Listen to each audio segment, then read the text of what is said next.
We're live here. This is Zenith, and it's another episode of the podcast, The Spiritual. I'm here with delightful Judith Costa, and she's going to give us a masterclass on unconditional love, the nature of love, self-love, and we're going to talk about the Akashic Records.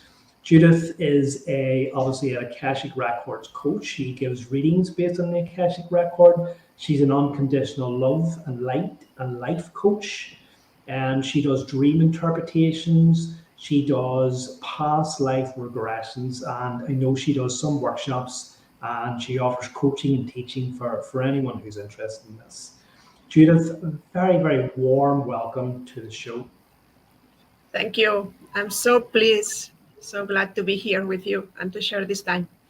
Absolutely. Well, just for anyone tuning in, because we're live here on YouTube, thankfully I set it for an hour later. Not thankfully, we had a bit of a kind of mix up there where we were on different kind of timelines. So thankfully, Judith has agreed to join me here. Otherwise, it would have been off for the day. So I just want to thank you for that, Judith. You've been very kind and very understanding. No problem. I felt it had to happen today. Then finally we connected. That's important. Yeah. Here we are. Yes, we absolutely are. I guess, in the present. Yeah, I know, in the present, living presently, living in the present. I guess this is part of being someone who seeks to share and to understand unconditional love, because part of unconditional love requires patience with other people. Yeah, you learn through practicing with you.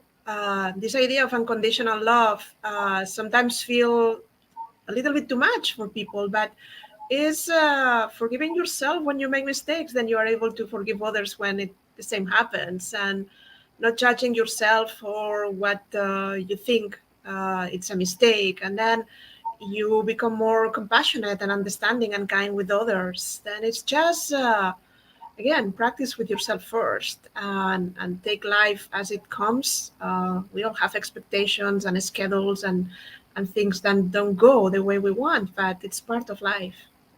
Yeah, absolutely. So before we really get down into understanding and explaining what unconditional love is, I guess everybody starts somewhere. I've started somewhere. You've started somewhere. How did this happen for you? How did this idea of understanding and trying to bring unconditional love into your life and into your practices, how did it happen for you? I know it had happened for me, and I've kind of explained it to my listeners how it did happen for me. So would love to hear from you and how you got this into your journey. I had to. I didn't have any other option. My life was not working at all. And I don't think that we go through life thinking, oh, I have a problem because I don't love myself. We just see the consequences of this lack of love, how we betray ourselves, how we easily deny love for ourselves, and then we suffer. We go through life being so hard on ourselves. We think that in order to achieve things, we have to try harder. We put our health in risk. And this is what I did. Exactly that. And then I didn't have any other option than to start looking for answers and to start knowing myself a little bit better. And really, I didn't know at that time that one day I will be having this conversation with you at all. I mean, if someone will say that, I will say, no, I mean, just that's crazy. I always had interest in psychology. And even though it's not what I studied at university, I was tempted to. But I never liked this conductual psychology idea. No, I thought that there was something behind, and I love more the field of positive psychology. We are not that, but again, I had to find solutions in my life. Why I was so sad, and why I had problems with my thyroid. What I was not able to find my voice, and to find the life and to create the life I really wanted to have. And when I moved to the US, finally to become a coach, I studied other things in Spain. Then I was already in the process of change and realizing many things about my life. I started helping people to find true love, to find their soulmates. And one of the characteristics of soulmates is that they have a bond of unconditional love. I will be there for you no matter what. At the soul level, there are agreements that we establish where we find certain beings, certain people in our lives in order to accomplish lessons or experiences, not just to be together and get married. It's not the romantic idea that many people have. But that was my first approach to unconditional love.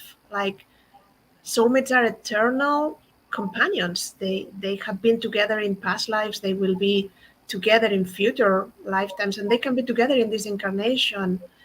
And very, very soon, I realized that the most important reason, I will say, why people couldn't find love is because they don't love themselves. Then you cannot really be with someone else at this level if you really don't have any idea on how to put yourself first, how to really be kind, compassionate, to honor yourself, to understand who you are, like that you have to become a priority. Then you can establish a different kind of relationship. And people ask me, like, but do I have to be perfect in terms of self-love? And not at all. You will learn through the relationship, but then is when I moved to this world of self-love and unconditional love for yourself, because what we learn is just the opposite, this idea of we exchange love. From very early age, we start thinking that in order to be loved, we have to be in a certain way. We have to behave differently from where we are, because we may feel that we are not accepted as we are, or someone tells us that only if you are this way, I will love you. And we kind of put all these messages inside. From 0 to 7, 8 years, we cannot filter anything, and all of this message become the truth. In order to be loved, you have to do certain things. Love is not a free exchange of energy. It's not I will love you. We learn this I only want to be there for you if you really are the way I like you, and if not, I will abandon you. And we all want to be loved. This is the most important thing. We all want not to be with someone that wants to fix us or change us or tell us what to do. We want to just be authentically ourselves and be loved as we are. Beautiful, beautiful explanation. You've given me about 7 different avenues that I that I want to explore with you. So I guess I'll just kind of start with something that came into my mind there. I think, as you say, along the lines of, we're kind of born perfect, and as children, we don't know anything other than to express a kind of rudimentary love or a love for those who we look up to, parents. It's we kind of move away from that idea of love the older that we get. And I wonder what your thoughts are on how much of that is societal influences upon us, how much of that is unrealistic expectations put on us about, through media, through social media, through our peers, and through movies and things like that. We feel very constrained and stuff like that, and we have this kind of unrealistic expectation and outlook on love. And as you say, it comes with, even when we're offering our love, or when how often we hear about people picking partners. Well, they have to be this, they have to be nice looking for a start, and then they have to have a good intellect, and they have to have this. So we put constraints on our loves. So isn't that the opposite of unconditional love, to have conditions on our Yeah, love? yeah. We have never heard this word of unconditional love, like love without conditions. What does it mean? It doesn't exist. Is really. And if you look at a baby or a 1 2 year old, it's not comparing with another baby in the street and saying, "Oh, I'm better than you, and I'm nicer, and my parents love me," because they are born with this divine essence where they feel the center of their world. They know what love is, but really, like they embody it.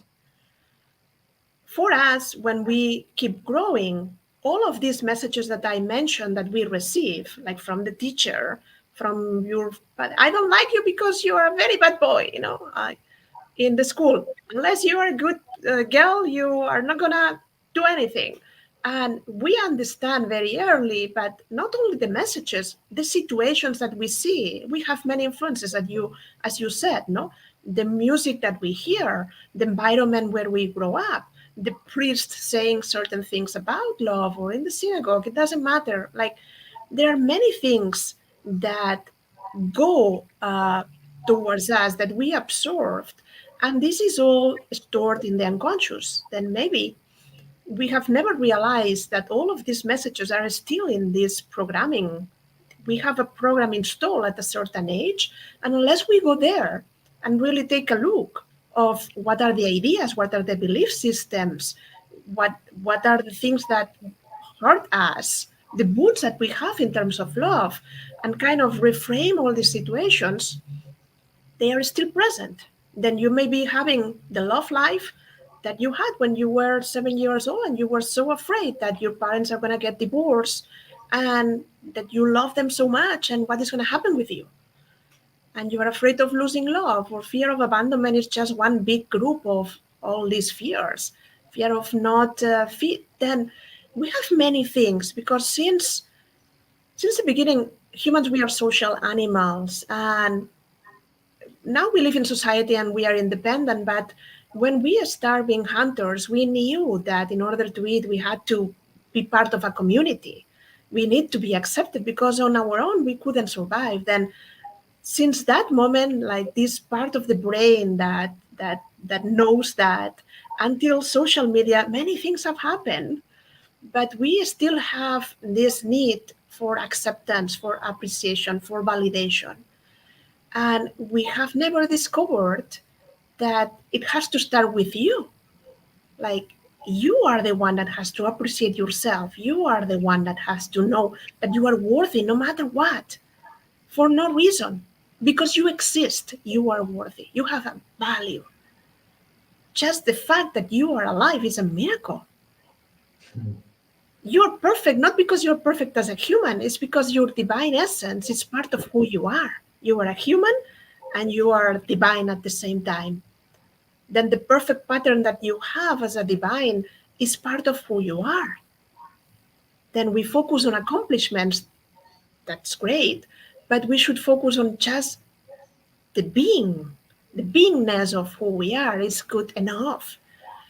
And we are our worst enemy most of the time. We go through life really judging ourselves for everything that is happening. Not only the way we look, that will be easier.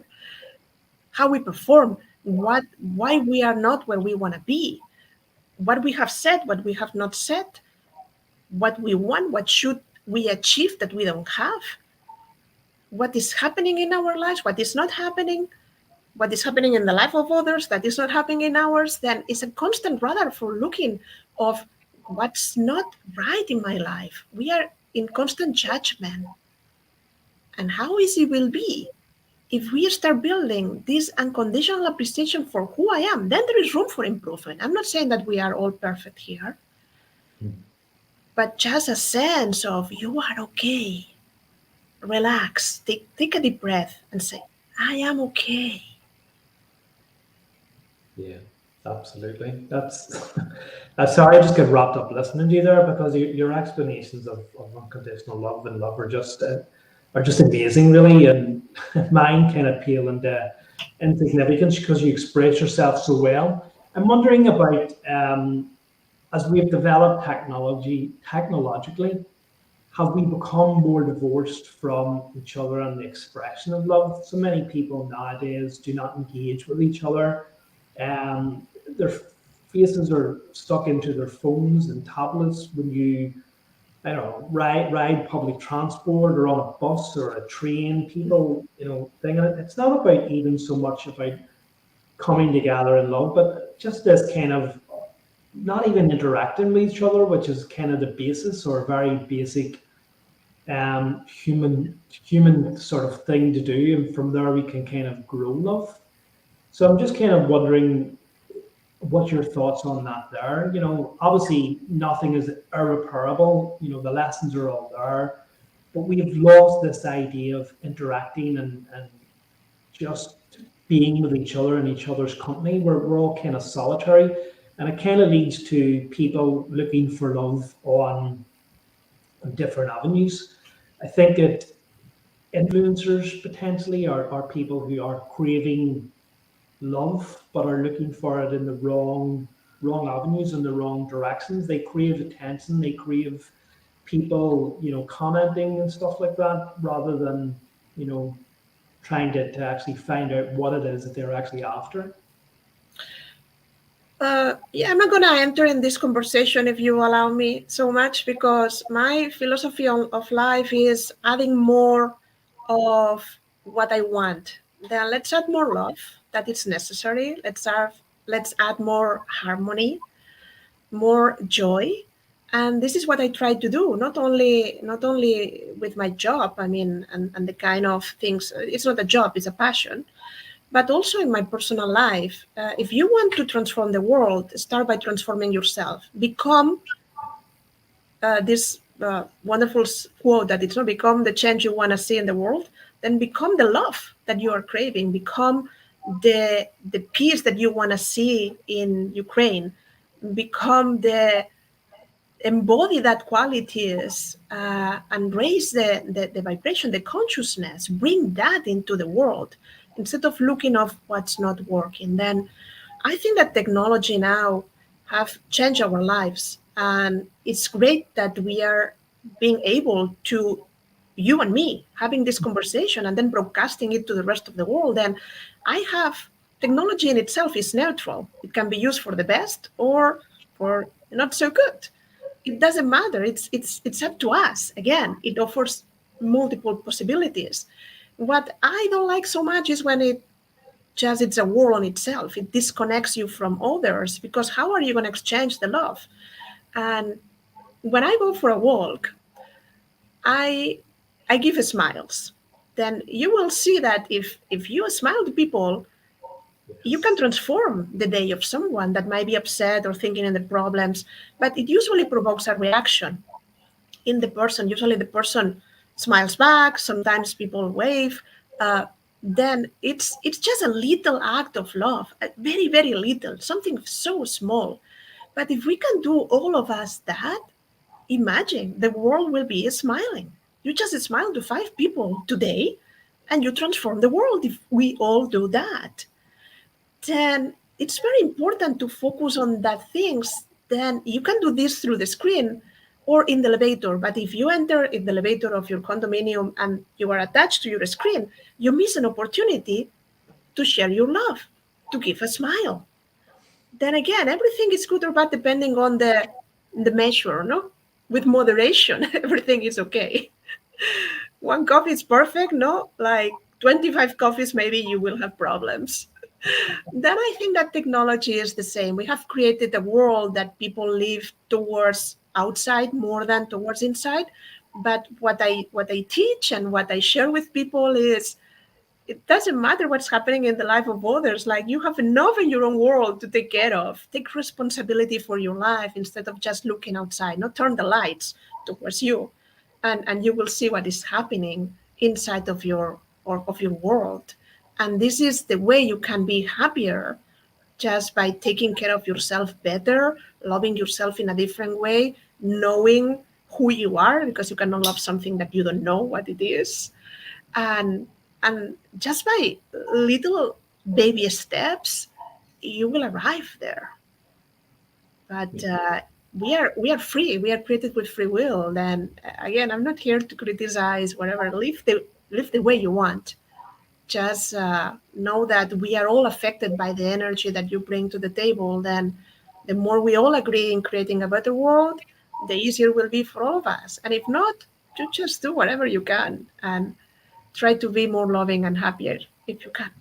Yeah, absolutely. One thing you mentioned there, and I listened to you talk about this in a previous interview, this idea of interacting with a stranger and just sending them a little bit of love, because that's actually a practice that I've been integrating into my life.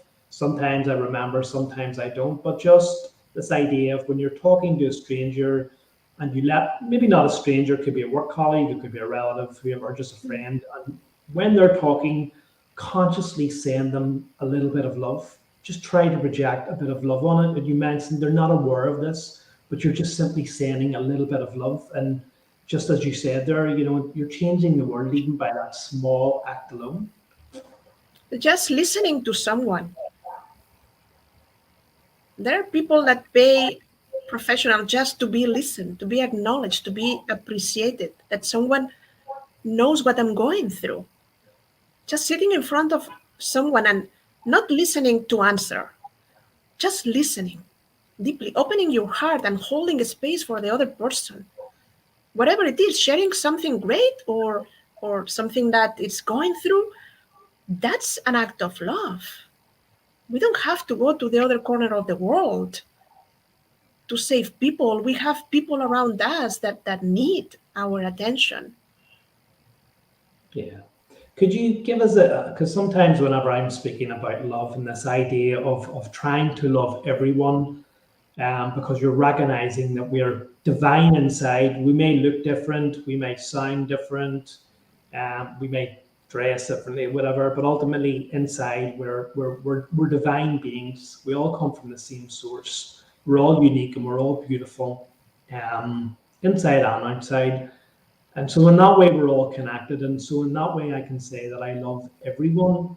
But sometimes that kind of flares things up, or people misunderstand that. Well, what do you mean you love everyone? Does that mean that you love me less, or you love someone else? It's this idea of personal love, as opposed to, or separate from, from oneness or a love of everyone. Yeah. Could you perhaps explain the difference between those two different types of love? Love for a husband or a wife, as in love, and love for everyone. Yeah. Again, it's the misunderstanding of the word love. Everybody talks about love and nobody knows what it is. And the important is to understand that love is abundant. Love is there for you everywhere. It never fails. It's available whenever you want. Then the fact that you can love your children, you can love your cat, and you can love your parents, and you can love your partner, and you have a space for all of them in your heart. It's not that you love someone more than others. You may or may not. You may. It's just a different kind of love, but you have a space to love all you want. Then love is universal at that level. But what happens that there is a difference that people establish, like loved ones. I love people I love, like my siblings, my family, and the rest is the world. Yeah, we have to love everyone because we have to be good people. Now, I'm not talking about that. I'm talking about that love is a daily decision. You can love someone in spite of who the person is, with the mistakes, with the flaws, with whatever did to you. Doesn't matter because you love because you want, because you choose. It's your energy of love that goes there. Love is energy, is vibration. We are vibration. It's just that we look in a form, but we are just energy. Then love is an energy that can be directed. Then when you start thinking that you can love everyone or everything that exists, your world really transforms. Because you are not just attached to love those you want. You may take care of those that are around you because this incarnation you have decided to share the life with them. Then if they are your children, you are the parent, then you are there to take care of these little ones that came through you. But a part of that, you can love every tree, every building, every book, everything you want. And people don't know that. They have never tried. And it's just an experience. Then is when you become one with everything that exists. Then you understand that everything is energy and we are all connected, interbeing. I'm not a being isolated here. I'm an interbeing. I'm in interdependence with everything that exists. But we are so fixed, so focused on the form, on what we see and can touch, that we forget the other part. Then something that I have been doing for a lot of years now is when I'm with someone, I'm looking at here. I'm looking at you as a soul. I'm not looking at you as a man, as a woman, you are 23 or 53. If you are born in Colombia or in United States, I don't really care.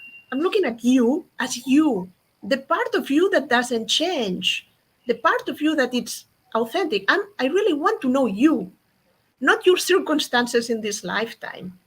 Okay, great. I mean, we both speak Spanish. That's wonderful. Let's switch to Spanish, and that we have something in common. Yeah, let's establish a conversation and see what connects us. But when you go further than what the other person is showing you, and you are able to see the being, the love that is behind, not how the person is acting. We all make, like, have experiences and make what so-called mistakes, but they are not mistakes. They are just the decisions that we make with the information that we have at that moment, with the level of consciousness that we have available at that moment. But when you go beyond that, you can connect with everything that exists.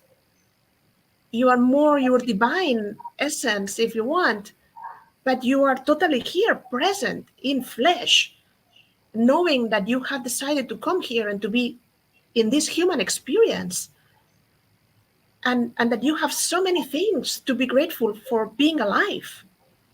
The capability to feel and to enjoy food and to have a glass of wine and to have make love with someone, and all of these things that energetically we have other perks. Let's say it's a different way of existing, but again, we are human and we are here, and this also needs to be celebrated.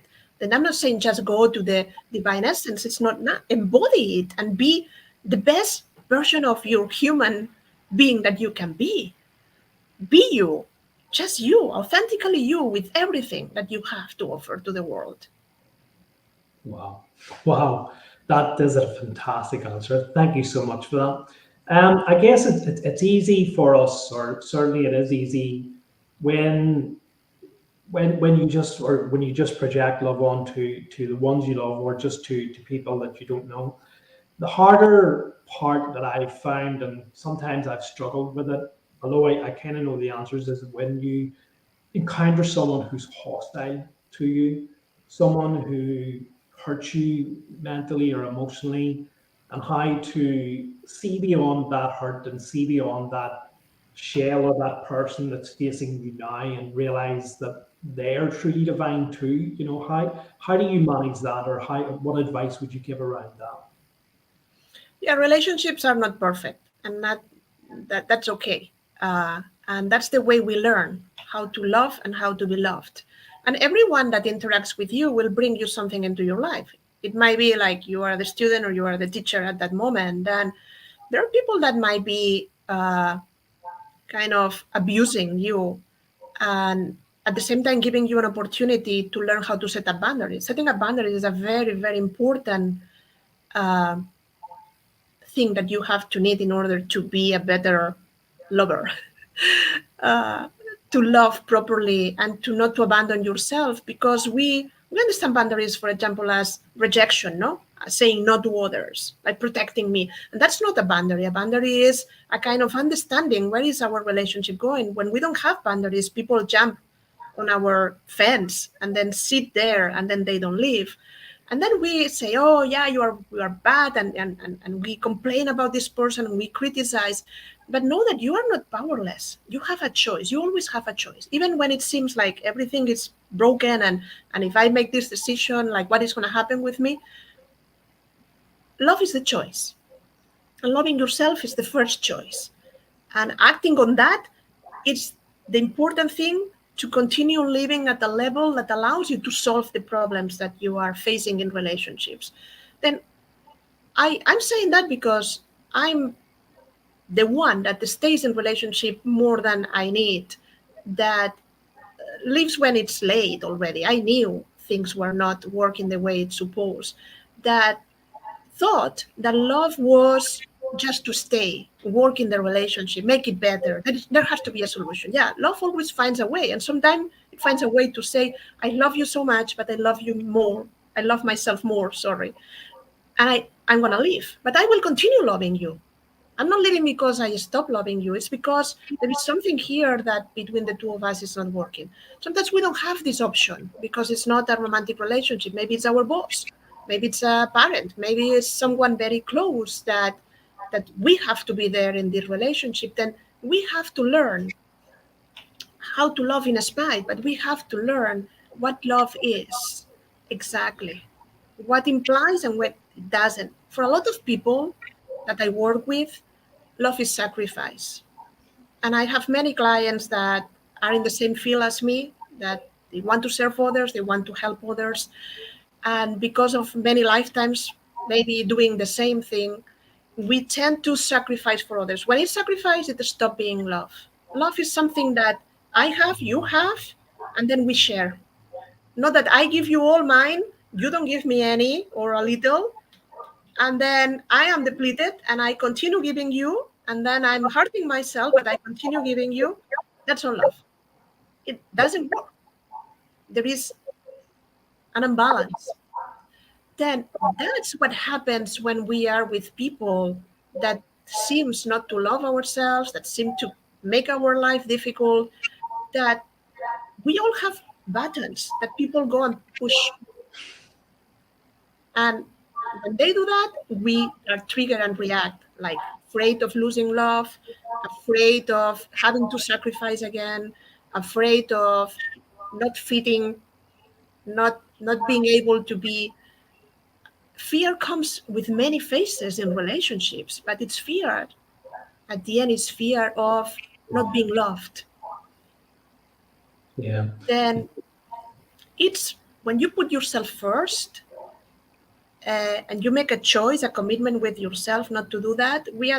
I understand at least that I'm not going to give you my peace of mind and my balance for something at all. And yesterday I was practicing that. I mean, I was meeting with someone and we agree on a time. Then the person said, no, it's going to be half an hour later. Then I did something to like cover this time.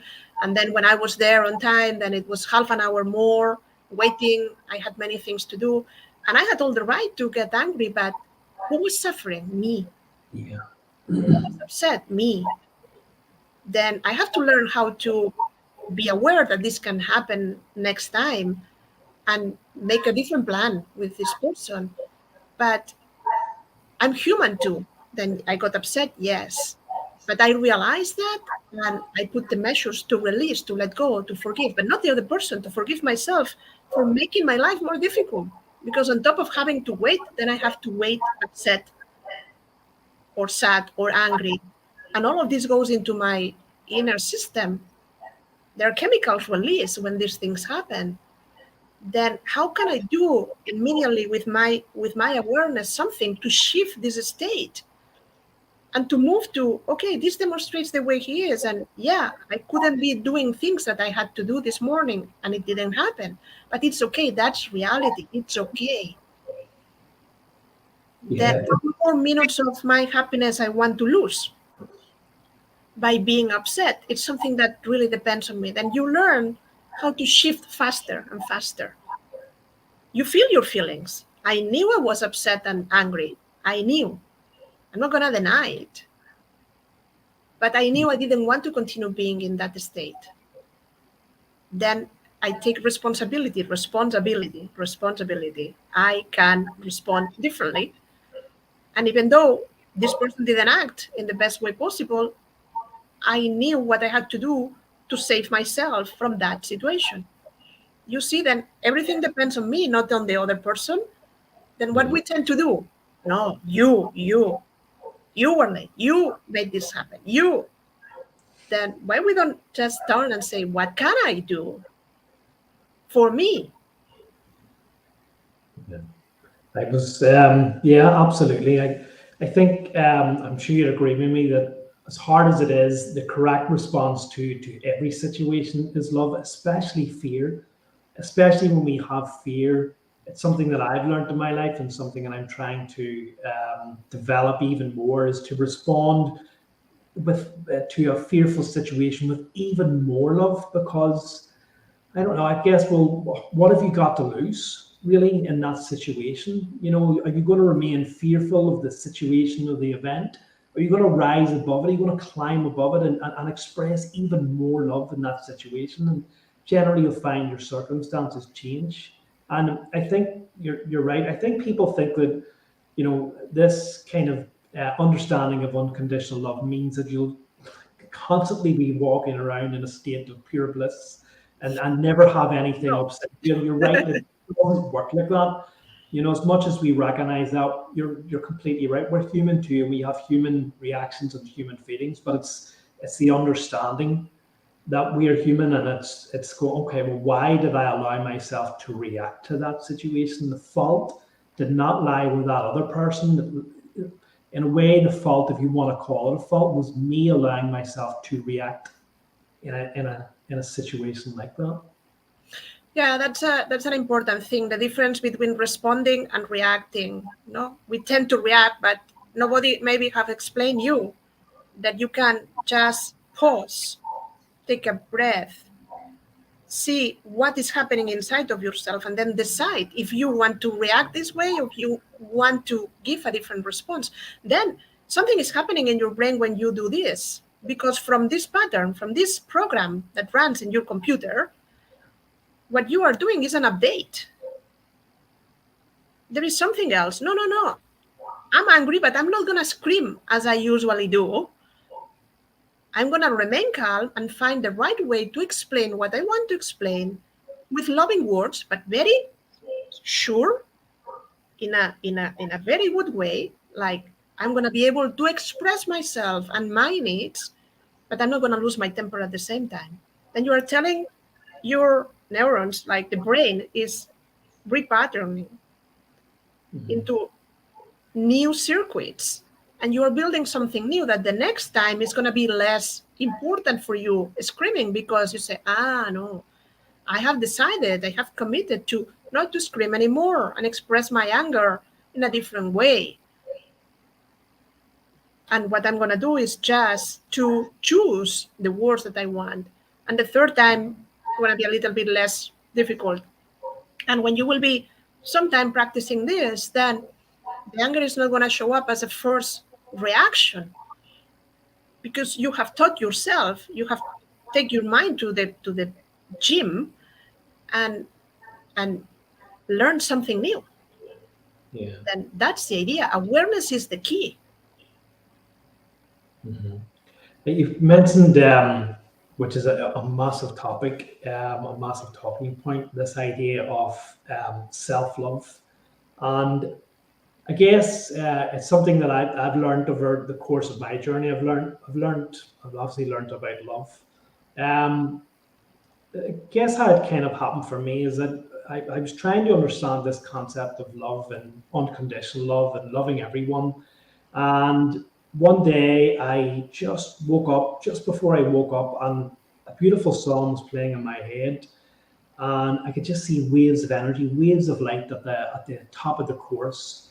And I got up and I was kind of going about my day, and all these songs related to love just started coming into my head. And I was thinking, I don't even like that song. I don't like that song, but whatever. But it was like, hey, love is all around, love is in the air, all these songs related to love. And I began to understand then, now I get it. Yes, love is all around. Love is in the air. One of the lyrics was, I feel it in my fingers, I feel it in my toes. Like, absolutely right. I can feel love. It's just everywhere. So that's just kind of how my own sort of understanding and my own development of love came in.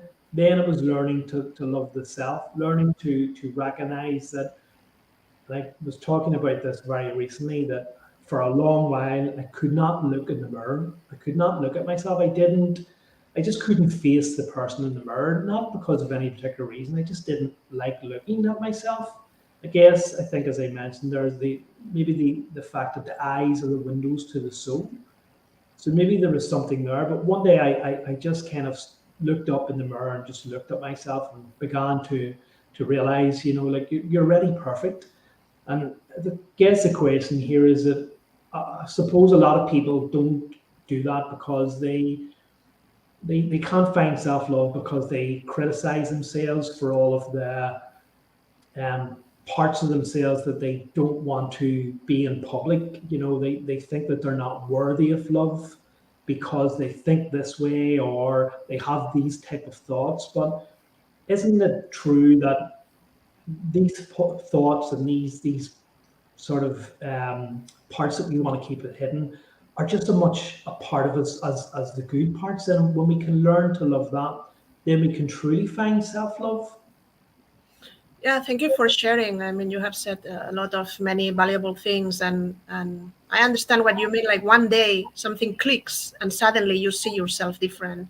Then it's something that I cannot give to anyone. It just happens, and I have seen wonderful transformation just in a 1 day intensive workshop that I teach. And Fall in Love with Yourself is called.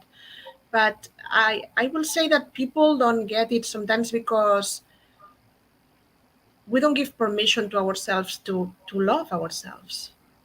Again, remember everything that you have been receiving during all your life. And that's not an excuse. Later, I'll explain you why. But if I tell you today you are fat, you say, okay, whatever you say, I don't care. It's your opinion. Tomorrow I say you are fat 3 times, and day after 5 times, and the day after, and during the whole week, and I keep saying you 20 times that, there is a moment where if I'm still in your life and you haven't kicked my ass out of that, I'm going to plant the seed. Then many people have never received unconditional love because unfortunately we don't have the parents that are able to love ourselves this way. They don't even know. They didn't receive unconditional love themselves. They did the best they could. Then we go to a job and it's the same thing. And we are here to learn this unconditional love for ourselves. Maybe our soul has in the agenda first item, like in capital letters, learn how to love yourself now.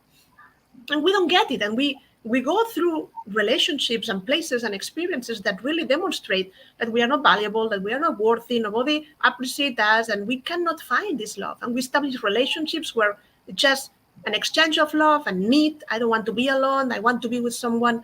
And that's the experience that I have, but doesn't mean that tomorrow something else can shift. Then people want to prove that they are valuable to start feeling valuable. And it's the opposite. When you feel your value, then it exists, then it's real, and then people can start recognizing it. You have to become love in order to manifest this love that you want in your life. And the culture, the society, the rules of the world we live in say the opposite. They say the opposite. Do that, like be more attractive, dress this way, use this perfume, this makeup, this, that, and then everybody will like you. Unfortunately, no. Just love yourself and you will see that people want to hang out with you. You will see that people like you and they don't know why, but it feels good to be around you.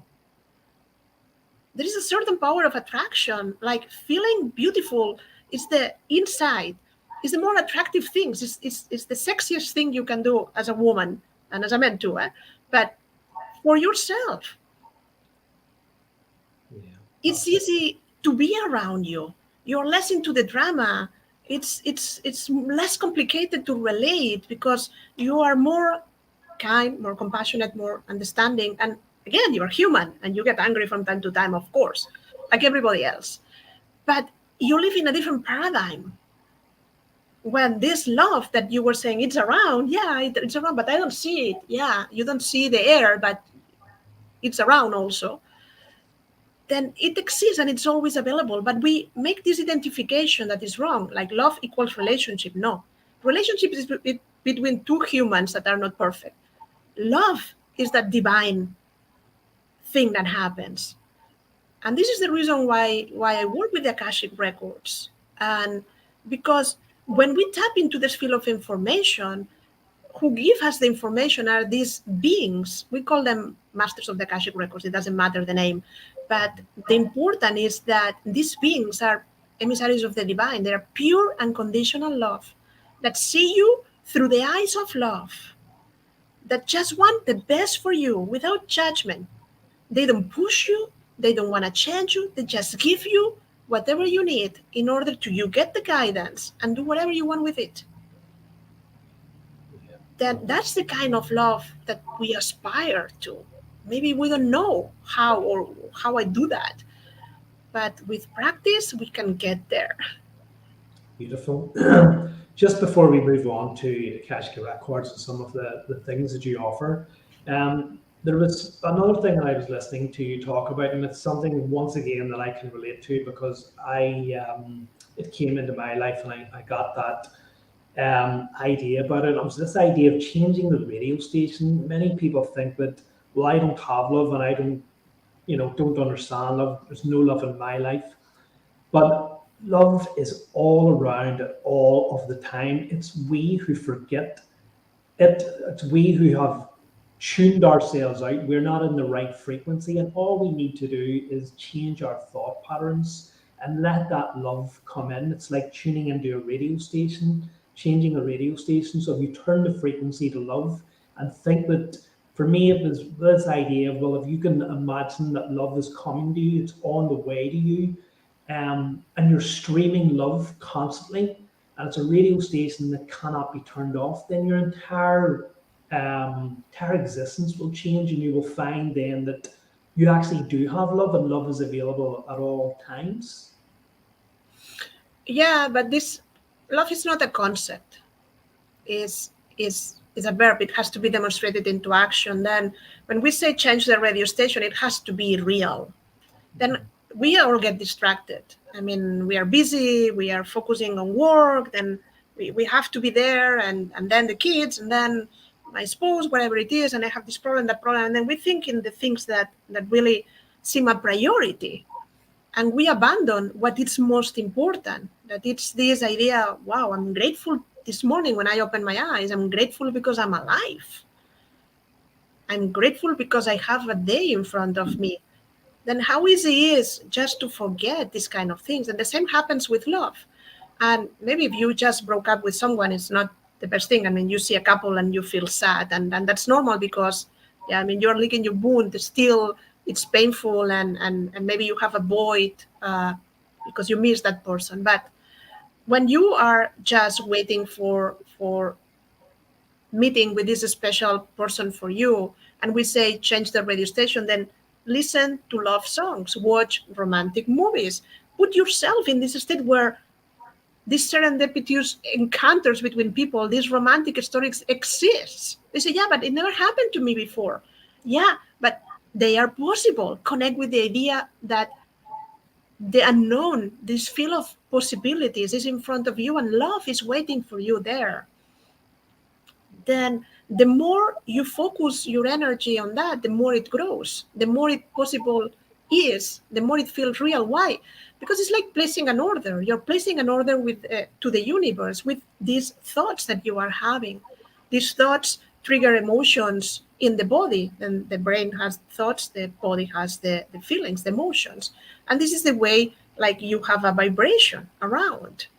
Then it's important for the universe that we show coherence. The way I think, the way I feel, the way I say, I mean, what I say, and the way I act is in coherence. And sometimes what I do, or what we do all together, I say one thing, I do another, and inside I feel in total conflict. Then, yeah, my mind says that, yeah, I want to become a speaker, but my body says that I'm afraid.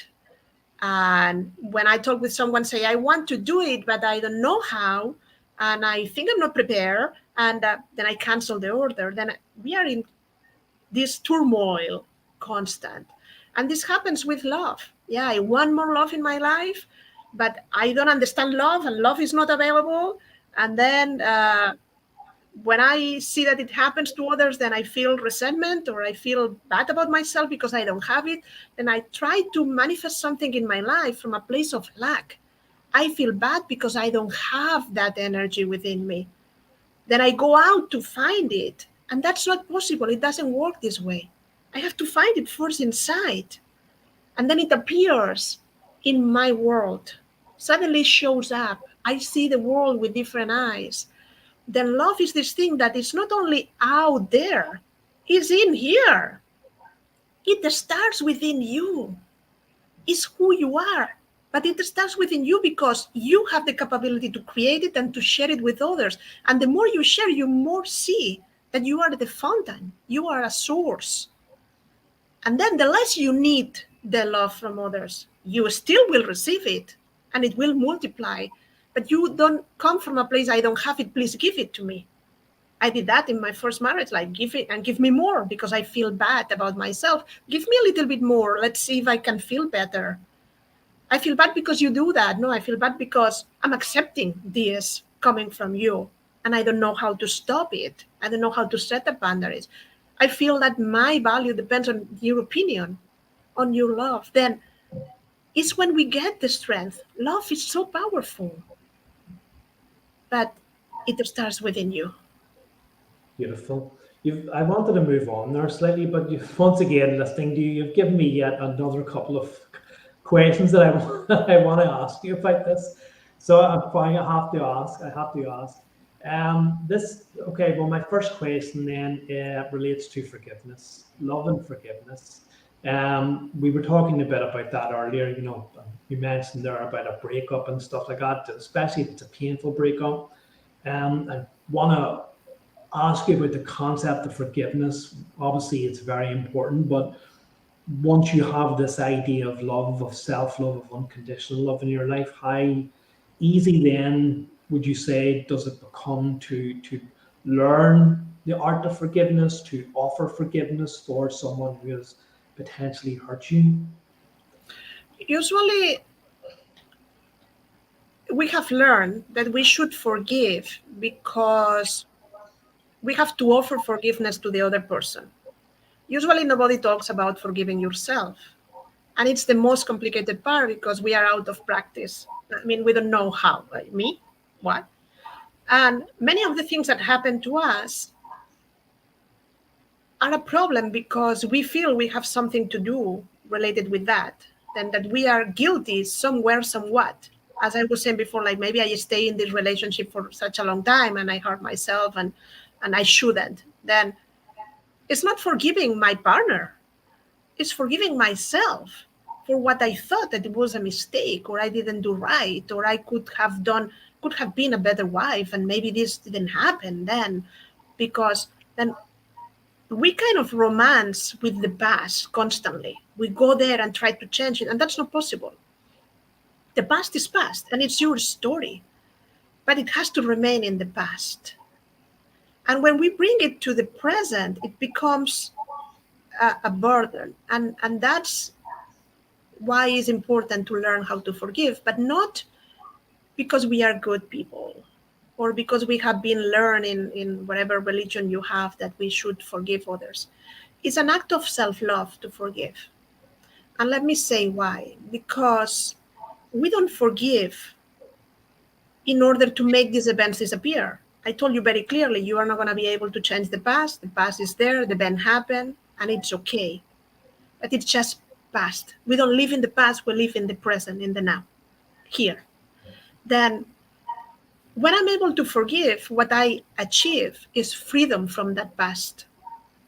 I'm able to disconnect energetically. I put these events in the past where they belong, and I'm able to come back to the present and live as I am right now, not with the baggage that I carry from the past. I put it aside because it's where it belongs.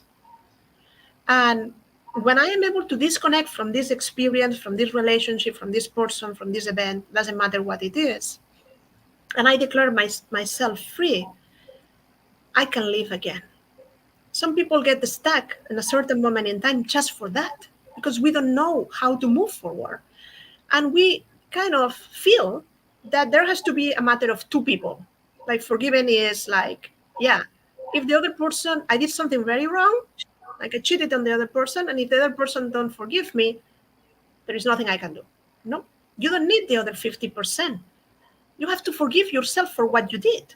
Independently of what the other person does or doesn't, you don't control the other 50%. You can try to repair if you want. You can express your feelings, your need to different, what you have learned, what you don't want to do again, then you learn from those things. But you don't need to go and explain it to the other person. You may not even have the opportunity because there are people that are in these circumstances with others that have passed away. Then write a letter. I can tell you for sure that energetically that being will receive your letter. The only thing you need to forgive is your conscious decision to do it. I said, but forgiving what it is, let it go. Let it be past. Don't bring it constantly. Brilliant. And there are many different ways and techniques. You can use, we have in the Akashic Records a prayer to forgive, to release, the Ho'oponopono. There are many books written about that. But again, the only thing you need is you.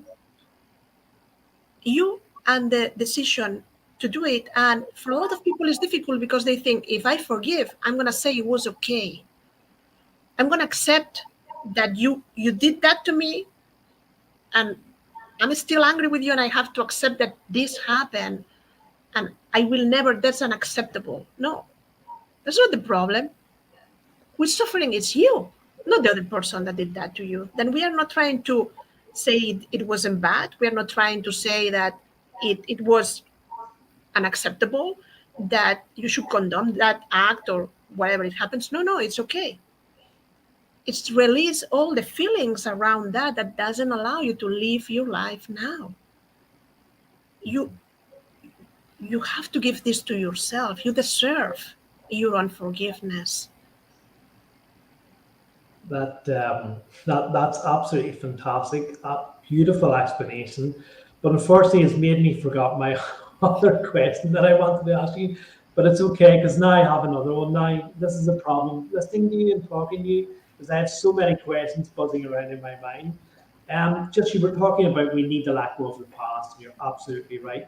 I want to know what your kind of thoughts are about not only are people stuck in the past, but a lot of people are stuck in the future too. They're constantly looking to the future. Things will be better. Wait until this time passes, and they're missing out in this present. They're missing out on living presently. And my own experience of trying to live presently is when we get that idea of love, that great, fantastic concept of love. So, could you talk a bit about that?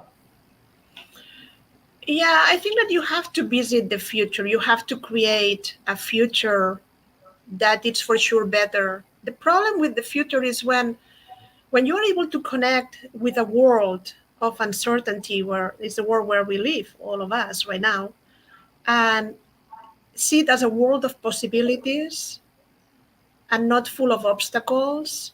When you translate this idea of the unknown by, if nothing is in place, there is an opportunity to create something new. And again, you don't go to this state of fear where I'm not going to be capable, what is going to happen, and you start suffering previously. Then if you visit the future with the fear, as you were describing before, it's better to take the fear with the hand and what is the worst thing that can happen to me, and be courageous. But when you create the future, when you just go and take a little trip there, you have to put everything you can connect with in there. And one thing is dreaming, and another thing is creating and manifesting the life you want, the life you want to see. And the problem that we have is that when we try to create a life or manifest something, let's suppose that I say, yeah, I'm going to live in a mansion. And I imagine myself there, and I even go and see mansions and all of this.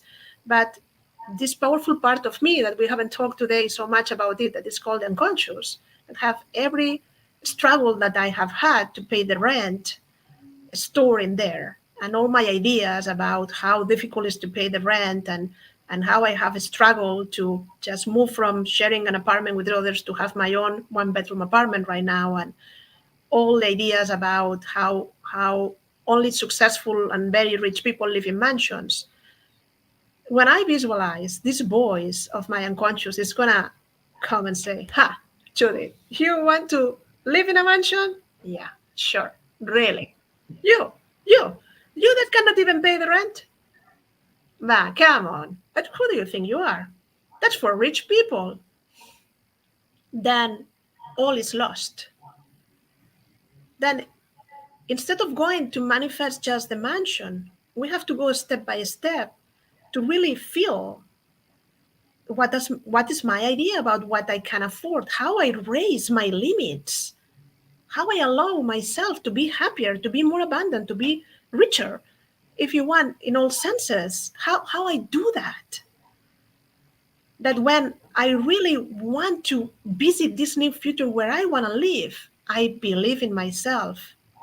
And I don't have this inner conflict where I want, but I feel I don't have, that I feel I don't deserve, but I feel that it will be so difficult to achieve that, but I still want to ask for it because I feel that's my right, but I really know that I don't deserve it, that because I'm not working hard enough. Do you see how then where is my energy going? Not to manifest and to connect with that, not to embody that energy that allows me to really receive, if not a mansion, like a bigger place, a 2 bedroom instead of a 1 bedroom, or a three, or a with a better view, with more space, more luxurious, whatever it is you want.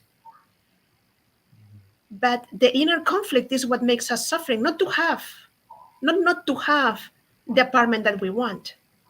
It's the conflict that we create because I should be in a different position right now, and how is possible that at my age, and all of these mental constructs that we keep going. Then where is going my energy?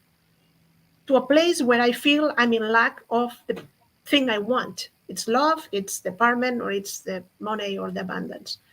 Again, there is a need to turn inside with kindness and lots of understanding and compassion, and to observe yourself and your life and see, what do I decide to shift, to change, and to learn how to connect with those things that I want and to embody them in order that really I can magnetize them into my life.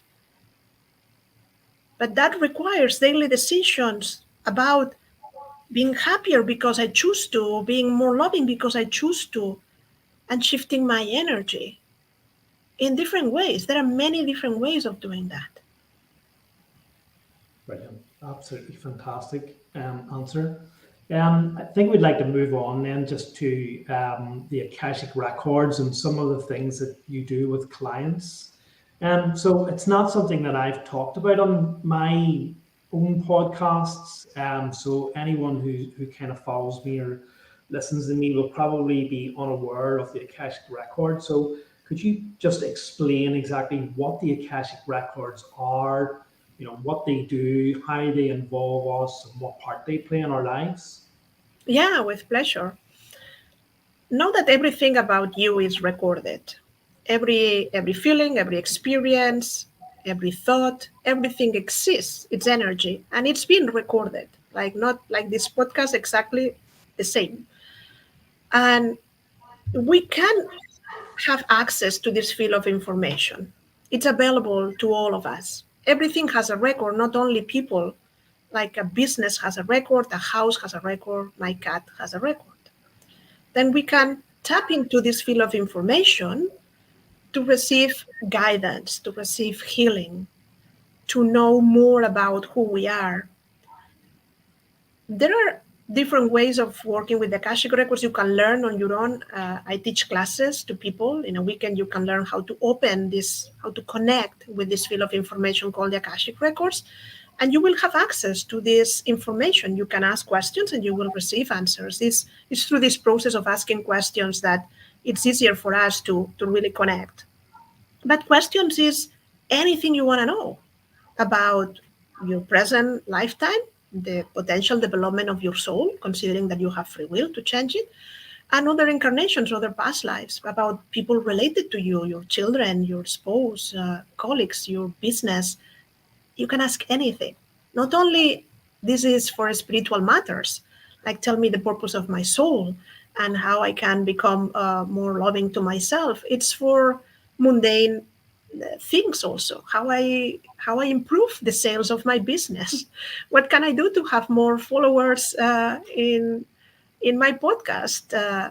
What can I do in anything in any area of my life? Or you can have a consultation with an Akashic Records consultant, and the session is based on the questions that the client have. Like if you, for example, are going to do a session with me, then you will prepare a list of around 10 questions that in 1 hour we will have time to kind of discuss. It's like the conversation we are having right now. The only thing that there, I'm an intermediate person. I'm not elaborating anything. I'm just receiving the information. Like if I listen to the radio or if it's an image, then I receive an image that I have to explain to the person. But as a consultant, my role there is not to interpret anything that I receive, just to give it to the person. Then I translate the questions and I give the answers to the client. And it's very interesting because it's a sort of a guidance, even though it may seem similar to an intuitive reading, it's not. Mhm.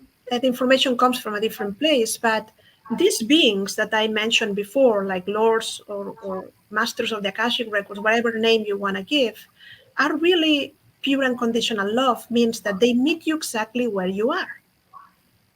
They don't say, oh, only if you do this, then you're going to become a better person. No, they are really exactly where you need to be. They only answer to what you are ready to receive. It's a very safe session because if you're not open to the answer, they are not going to give it to you. They will give you something else to prepare, maybe. Then the answers are very concrete. Don't tell me like, don't imagine that it's like talking about something in general. No, no, no. You receive concrete answers to your questions. But the most important for the session to work is that your heart is open to receive, that you really want the guidance, the help, that you really are open to receive that because it matters to you. Then I tell the people, when you prepare the list, don't think too much about right or wrong questions. Just think about what is important for you. Where do you feel stuck? Where do you need help? Where do you feel like if you resolve that, your life is going to be transformed? Does it make sense? Yeah, it absolutely does. I'm just thinking in my mind because I know you've talked about this before on some of your interviews that it's not a psychic reading. I've done psychic readings. I've done mediumship, so I've done that type of work. And my understanding of psychic readings is that you're pulling the information from the person's auric field, but you're accessing something completely different, and it's not someone or you're not someone. What you're able to do is not. I haven't met someone like you, who's able to do that. So I'm kind of wondering, how on earth did you learn this, or where did you go? Was it something that happened intuitively, or? No, no, no. It's not a gift. I have been trained. Well, I think I did it in many past lives before this one because it felt very natural since the class of level one that I touched when I touched with this concept. But it was curious because I had to wait. I It was divinely inspired. One day I was watching TV. I was in Spain, not even in the US, and I was changing channels, and there was a documentary about Edgar Casey. That Ah, it's from a totally different lineage, but I didn't know about this person that really could connect and tap into the Akashic records. He didn't have any training, was a very humble and normal person. And then when I look into that, the people that were going to Spain, they come from Latin America from time to time to teach classes, and I never had the opportunity. And then until I moved to the US, and I moved to first New York, there was no real teacher in New York. Now we teach classes online, but at that moment everything was in person. And it was until I moved to Florida, where I live right now, that I found my teachers. And I have been trained by ARCI, Akashic Records Consultants International.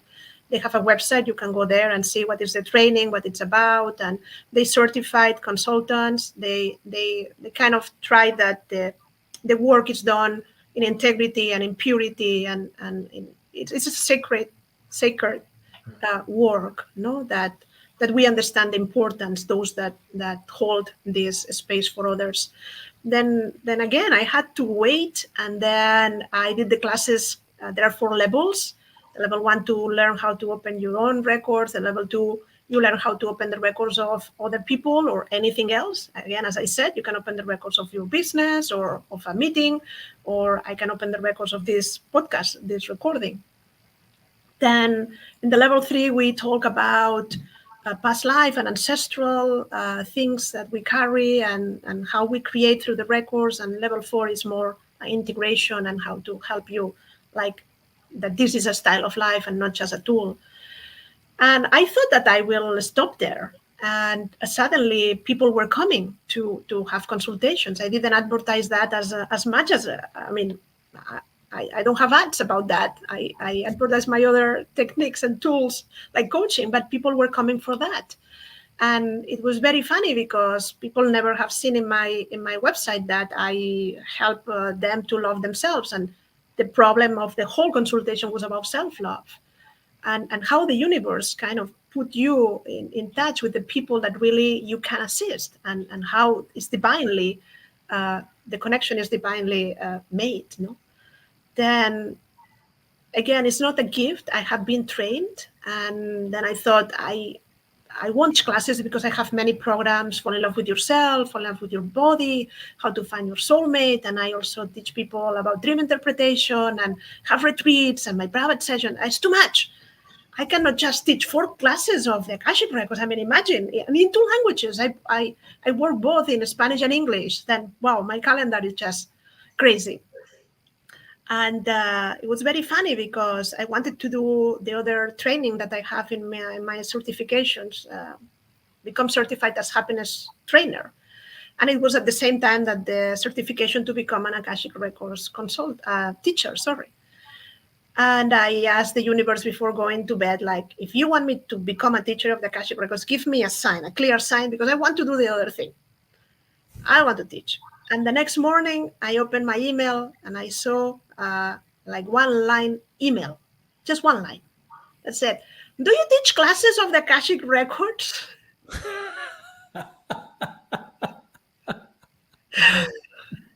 That was so funny. Okay, that day I had the meeting with the managers of Archie to decide if I was enrolling in the training program to become a teacher. I said, okay, I'm gonna do it.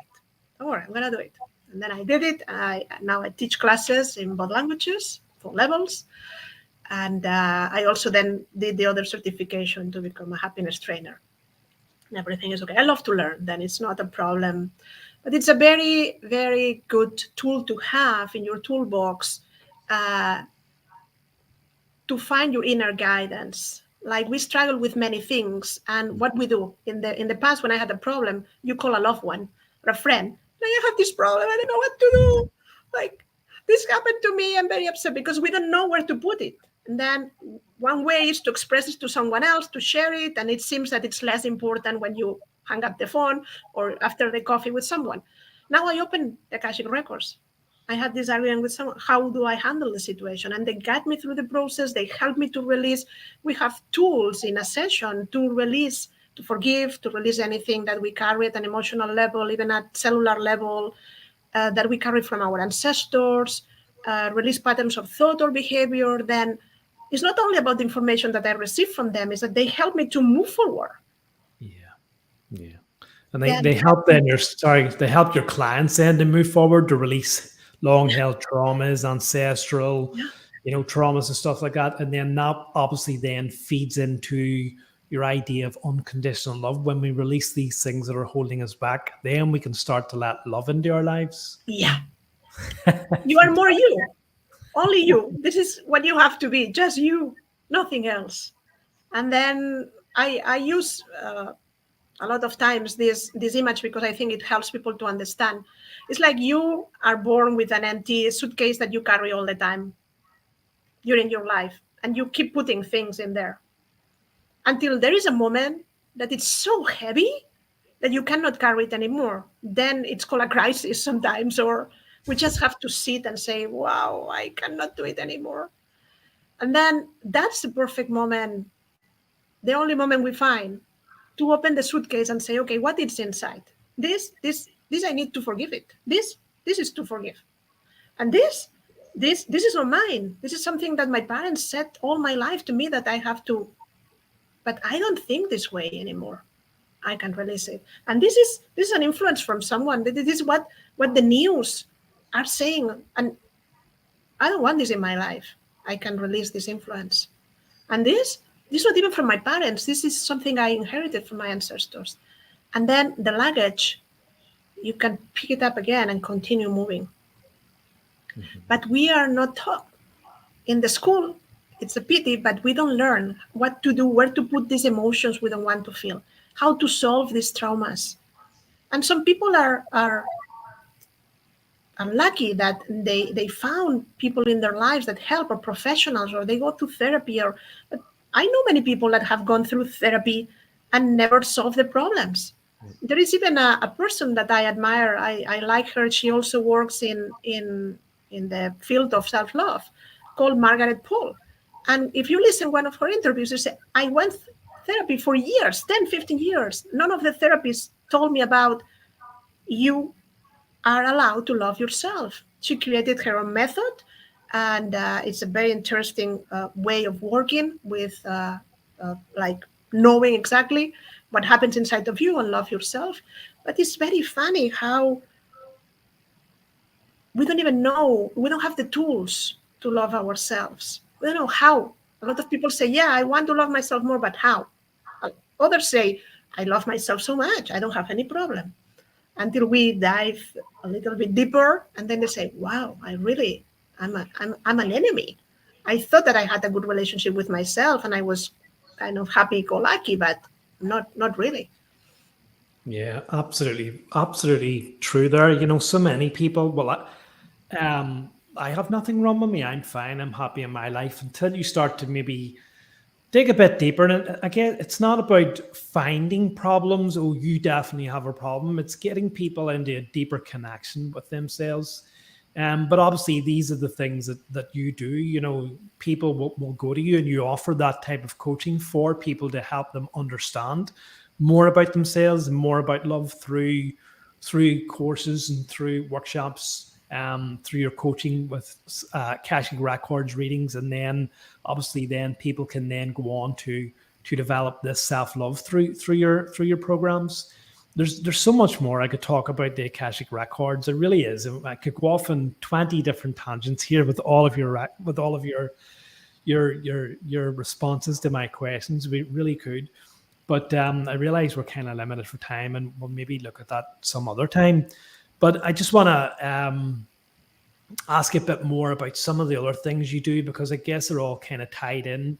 You do past life regression therapy, is that correct? Yeah, let's do a part two of the podcast another time.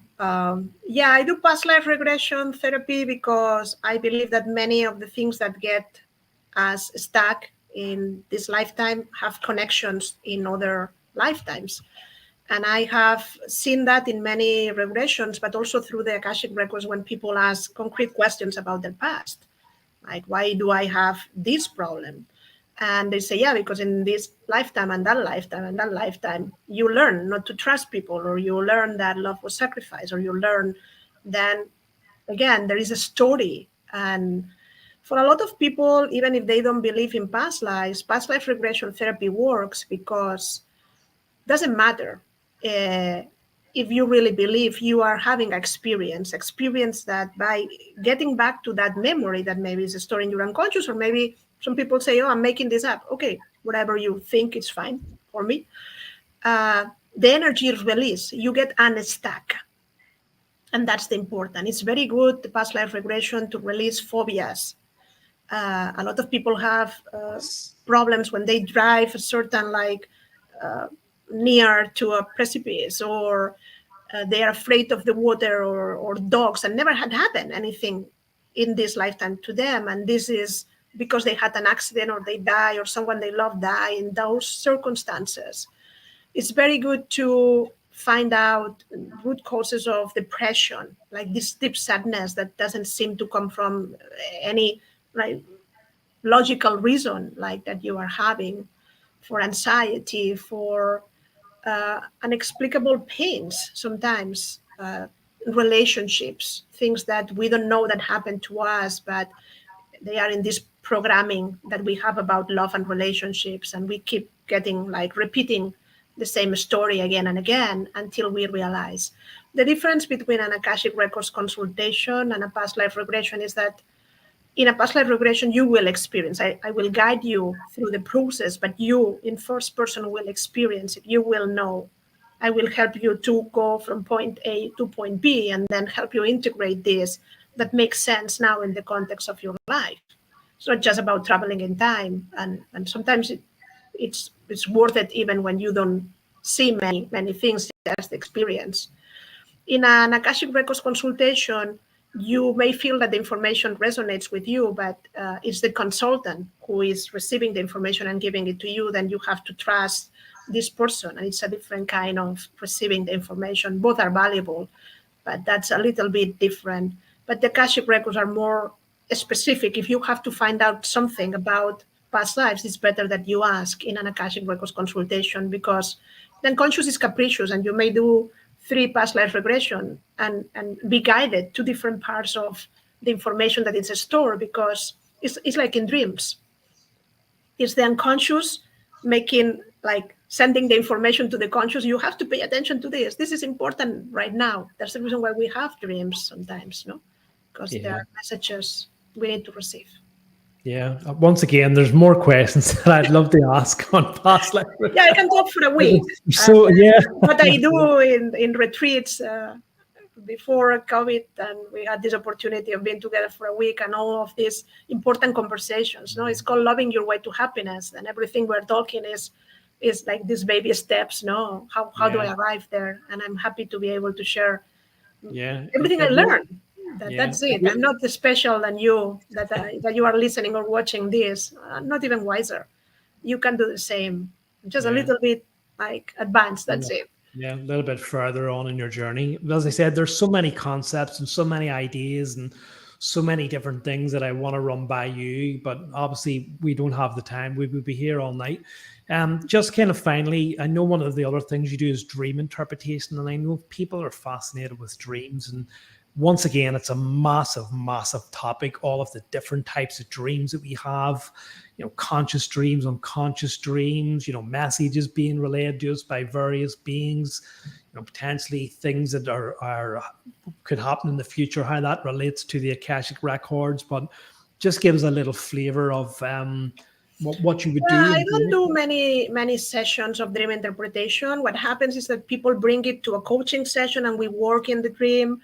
Or a lot of people ask about the dream in an Akashic Records consultation, and they receive the meaning of the dream without not going through the whole process.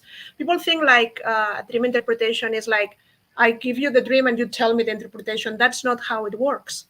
It's like I help you, I coach you through the process for you to figure out from the 1,000 potential explanations of what your dream is about, what is the right one for you as a dreamer, what really clicks on that. But it's a very interesting way also of knowing yourself and your state of being and receiving messages. Then I invite all of you to go to my website and do this. It's a very short class, 2 hours and a half. It's a seminar where we dive into what you were saying. What are the different kind of extraordinary dreams? Why we dream? What is the process to incubate dreams? And then I guide people through an experiential practice called active dreaming. This is a term by a very special teacher, for me the best teacher alive in terms of dreams, Robert Moss. And it's like a guided meditation visualization, but we do it first by using the drums to go in a state of deep relaxation where you have access to a lot more information. And we visit places that are created by the imagination of the dreamers. Such a special opportunity. But again, I create classes or workshops when people ask for them. Then if you go into my website, Judith Costa, I'm sure that it will be there in the information about the podcast. Go into the Learn With Me dream classes and send me an email and say, I want to do this, and I'll create it for you. I work on demand mostly all the time, because I was saying it's very complicated doing so many programs and different languages. But if you are ready for any of the classes, the workshops on self-love, the Akashic Records classes, write to me. Let's be in touch. Subscribe. Allow me to give you information and and read the blog where I share all of these ideas with you, then I would love to know more about you. If you are interested in what I have to share, connect with me, be there. Yeah, I don't know about anyone else, but I am I'm super excited and really interested in everything. I can honestly see the value of everything that you do, and it really is absolutely fantastic the amount of services that you offer. I think most of the things that you've talked about, if not at all, most people will have an interest or should have an interest in improving their lives, especially the massive thing that you talked about there, where so many people do not get satisfaction, do not get the answers that they want by going down the route of conventional therapy and conventional psychology. Not that there's anything wrong with that, but I No, think, it's not about yeah, criticizing any professional. There are great professionals yeah, there that allow people to transform their lives. Like, don't misunderstand yeah, me. Nothing is no, better than any other thing. You have to find your path. exactly. I guess that's just what I'm trying to say for all those people who have been through years of therapy and still feel that they have not moved on. They're looking for something deeper in their lives, and it's through courses and workshops and coaching that you offer, then people can actually begin to realize what it is that they're missing.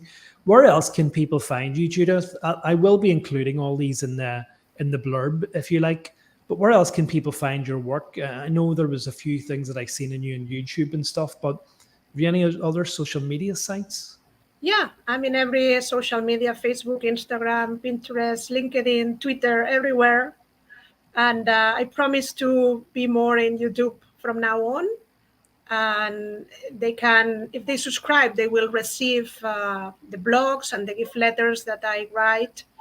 And the easiest way to connect with me is going through the website, judithmcosta.com. There is a contact form there, and ask whatever you need, and I'll be there for you. It will be a pleasure to serve you. Brilliant. Thank If you you so much for that. subscribe, yeah, there are always free things. Then go there, get the meditation that is in there, and start practicing things. There's free Brilliant. stuff.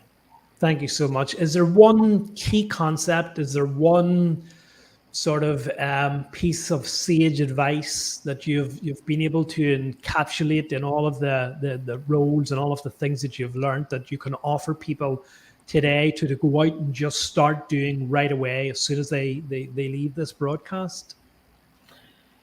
Yeah, I will say I always talk to me, and I learn a lot in sessions with other people. Then I will say pause for a moment and look at yourself and your life with a sense of appreciation. Start building that. Don't judge yourself. And look at you not as something that needs improvement or that things you need to fix or to solve. Just breathe and think. And what if it's just being you will be enough? What would happen if just your existence it's enough and you can release the pressure that you put on top of yourself? And just by releasing the pressure, you can be a little bit happier today. Just do it for today. And if it works, do it tomorrow too. Absolutely amazing. Thank you so much for that. And for anybody who's watching this live, for anyone who's going to watch it when I eventually put it back out, when I sort of clean it up, but you've just had a masterclass in the concept of love and self-love and an in-depth discussion and an awareness of the Akashic Records and all of the other beautiful things that Judith does. I really do hope that people do avail of your services. They really are so important. And I just want to thank you so much, Judith, from the bottom of my heart, and just express the love that I have for you in my heart and hope that you take it away. Thank you so much for your Oh, patience, thank you. for your understanding, for your dedication, and for putting up with my idiosyncrasies and demanding questions. I'm sure I'll have you on again because I've so many other questions that I have for you. But until then, it's as I said, it's just been an absolute pleasure to have you on. Thank you so Thank much. you again. Pleasure is mine. I receive your love, and I'm very grateful. Thank you for the opportunity, for the time that you have offered me. And again, let's do a part two, whatever you want. Thank you. Bye. Bye. Lots of love to everyone.